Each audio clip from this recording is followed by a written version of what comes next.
중국의 주요 스포츠 매체인 스포츠에서는 한국의 베트남과의 축구 경기 결과 6-0으로 크게 승리한 것을 대표적인 기사로 다루었습니다. 왕이 스포츠는 그들의 리포트에서 김민재부터 시작하여 황희찬, 손흥민, 이강민, 정우영 등 한국의 주요 선수들이 득점에 성공, 베트남을 압도하는 경기를 보여주었다라며 전하였습니다. 추가로 한국은 최근 3번의 친선전에서 사우디, 튀니지, 베트남과의 경기에서도 골을 허용하지 않는 놀라운 성적을 이어갔다고 언급하였습니다. 베트남과의 경기에서는 세계적인 리그에서 활약하는 손흥민, 김민재, 이재성, 이강인, 황희찬 등을 포함한 최강의 라인업으로 전반을 2-0으로 이끌며 후반전에도 높은 경기력을 지속하였습니다. 특히 손흥민은 이 경기에서 한 골과 어시스트, 자책골 유도와 선수 퇴장에 기여하는 등 4골에 대한 주요 역할을 하였다는 사실이 강조되었습니다. 경기 후에도 베트남의 선수들이 손흥민에게 다가와 악수와 사진을 요청하는 모습은 중국 매체에서도 주목받는 장면이었고, 베트남의 코치진까지 합류하여 경기장이 손흥민의 팬 미팅처럼 변한 순간을 중국에서도 크게 주목하였습니다. 중국의 스포츠 전문 매체 왕이 스포츠는 손흥민의 놀라운 인기, 베트남 선수들이 경기 종료 후 사인과 사진을 요청한 상황이라고 보도하였습니다. 한국은 베트남을 6-0으로 크게 이겼으며 스타 플레이어 손흥민은 선발로 출전해 전체 경기 시간 동안 활약하였다는 내용도 포함하였습니다. 경기 종료 후 베트남 선수들은 손흥민에게 사인을 부탁하고 기념사진도 요청하는 모습을 왕이 스포츠는 상세히 전하였습니다. 이에 대한 반응으로 중국의 네티즌들은 다양한 의견을 나타냈습니다. 일부는 중국 국가대표팀도 베트남이나 태국 선수들처럼 스타 선수들에게 사인을 받아야겠다라며 재치 있는 댓글을 남겼습니다. 또한 보통 경기가 끝난 후 상대팀 선수들에게 지역 특산품을 물어보곤 하는데, 이제는 스포츠 스타에게 사인을 받는 문화가 퍼질 것 같다라는 의견도 있었습니다. 더불어 다음 달에는 동남아 축구 스타 송크라신과의 경기에서도 사인을 받을 기회가 있을까? 라는 기대감을 드러내는 댓글도 있었습니다. 이전 경기에서는 유명 선수 우레미가 베트남 선수들에게 사인을 해주었는지에 대한 질문도 나왔습니다. 우리 선수들은 지금까지 상대팀 선수들에게 사인을 준 적이 없다. 대신 과일 바구니 같은 선물을 주곤 했다. 중국 선수들이 손흥민에게 사인을 청할지 매우 궁금하다. 하지만 그것은 좀 부끄러울 것 같다. 과거 토트넘이 중국 상해로 투어를 갔을 때 8천만 유로의 손흥민, 1억 유로의 에릭센, 그리고 모우라가 훈련 중이었는데 어린 축구 팬들은 모두 손흥민에게로 몰렸다. 그로 인해 에릭센은 상당히 당황했었다. 호텔에서는 1억 유로 이상의 알리와 케인도 있었지만 그들은 손흥민의 인기에 버금가지 못했다. 축구 팬들은 때로는 감정에 치우친다. 실제로 손흥민은 세계적으로 인기 있는 선수 중 하나이다. 메시와 호날두를 제외하면 아무도 손흥민의 인기를 따라올 수 없다. 음바페나 홀란드조차도 뒤처진다. 베트남 선수들은 우리와의 경기 후에 중국 대표팀 주장 우레이에게 사인을 청하거나 사진을 찍지 않았다. 사인을 받기 위해 베트남 선수들에게 어떤 혜택을 줘야 할지 그것은 미지수다. 하지만 우리의 축구왕 우레이에게 사인을 받는 것이 그다지 중요하지 않을 것 같다. 베트남 선수들에게는 자신들의 롤 모델과 꿈이 있기 때문이다. 그들은 외부의 시선을 크게 신경 쓰지 않는다. 이러한 상황을 우리는 승리의 정신이라고 불러야겠습니다.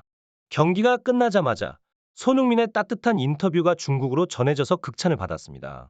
중국의 스포츠 매체 보에 따르면 손흥민은 베트남을 가볍게 본 적이 없으며 상대를 존중하는 것이 항상 우선이다.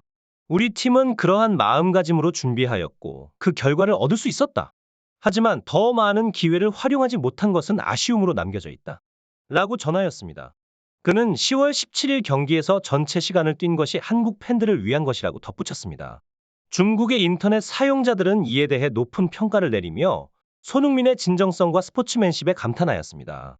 한국이 베트남과의 경기에서 얼마나 진심으로 대하였는지가 느껴진다. 중국 국대도 이러한 자세를 가져야 합니다. 라는 의견이 대다수였습니다. 또한 중국 스포츠 매체 즈보바는 특별히 18분 후반 24분에 한국이 넣은 5번째 골에 주목하였습니다. 황의조가 연속으로 2명의 선수를 제치고 손흥민이 기술적으로 잠시 멈추었다가 이강인의 완벽한 슛으로 골을 연결하였다. 라며 이 골의 중요성을 강조하였습니다. 스포츠 매체 181은 황의조의 날카로운 진격을 강조하며 황의조는 베트남의 좌측을 누비며 2명의 선수를 제치고 깔끔한 컷백을 선보였다. 베트남 선수들은 이를 막기 위한 도전에도 불구하고 성공하지 못했다라며 보도하였습니다. 그 다음 손흥민은 냉정하게 공을 받아 이강인에게 전달, 이강인의 왼발 슈팅으로 골을 기록했다. 라고 덧붙였습니다. 이후 기사에서는 베트남 선수들이 모두 골문을 지키기 위해 올라와 있었지만 그럼에도 불구하고 한국의 강력한 공격으로 득점을 막을 수 없었다고 강조하였습니다. 한국의 강력한 공격 라인은 중국 축구 팬들로 하여금 버스 파킹 전술만이 해답일 것이라는 주장을 하게 만들었다. 라며 전력 투구한 베트남의 수비를 칭찬하였습니다. 중국 네티즌들은 이에 대해 다양한 반응을 보였는데 대다수는 한국의 공격력에 감탄하며 중국 국대의 수준에 대한 아쉬움을 표현하였습니다. 한국의 이러한 공격은 마치 SF 영화에서 보는 듯하다.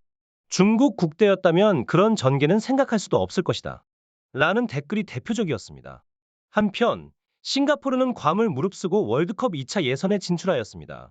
우리 대표팀은 다음 달 16일 싱가포르와 홈에서 첫 경기를 준비 중이며 11월 21일에는 중국과 원정 경기를 앞두고 있습니다.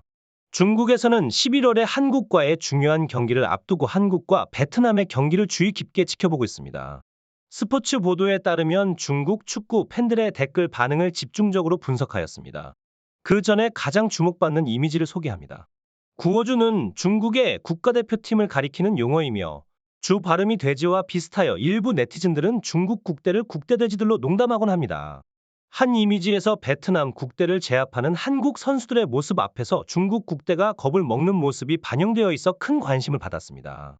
이에 중국의 네티즌들은 정말 흡사하다 라며 대단히 호평하였습니다. 다음으로 한국과 베트남의 경기에 대한 중국 네티즌들의 댓글을 살펴보면 다음과 같습니다. 한국이 6골을 넣어 베트남을 이겼지만 중국은 2골만으로도 승리했다. 그러므로 중국의 능력은 한국의 3배라는 건가? 라는 댓글에 다른 팬들은 수학적으로는 그렇게 계산되는 건가? 라며 웃음을 보였습니다. 특히 손흥민의 플레이 시간에 대한 관심도 많았습니다. 토트넘에서는 손흥민의 체력을 아끼기 위해 조기에 교체하는데 클린스만 감독은 왜 손흥민을 계속 뛰게 하는 건지 이해가 안 간다라는 댓글도 있었습니다. 또한 다른 유럽 클럽에서 활약하는 한국 선수들에 대한 관심도 높았는데 미넨의 팬들은 김민재가 계속 뛰는 건 위험하지 않나? 라며 우려를 표현했고 울버햄튼의 팬들은 황희찬의 체력을 보면 교체를 해야 할 것 같은데라며 의견을 나누었습니다. 파리의 팬들은 이강인 선수가 아시안게임 이후로 지속적으로 경기에 참여하고 있는데 체력상 문제는 없을지 걱정된다라는 의견을 피력했다. 반면 슈투트가르트의 팬들은 우리의 우영 선수는 어떠한가? 라고 관심을 보였다. 중국의 팬들 사이에서는 우리 국대는 이런 걱정이 없어서 오히려 부럽다라는 반응이 나왔다. 특히 손흥민 선수의 출전 시간에 대한 논란이 일었다. 토트넘에서는 손흥민을 70분 이상 뛰게 하지 않는데 한국 대표팀에서는 왜 풀타임 출전시키는 것일까? 라는 의문도 제기되었다. 베트남과의 경기에서 한국의 유럽파 선수들이 오랜 시간 경기에 참여한 것은 베트남을 과도하게 존중하는 것 아닌가 하는 의견도 나왔다.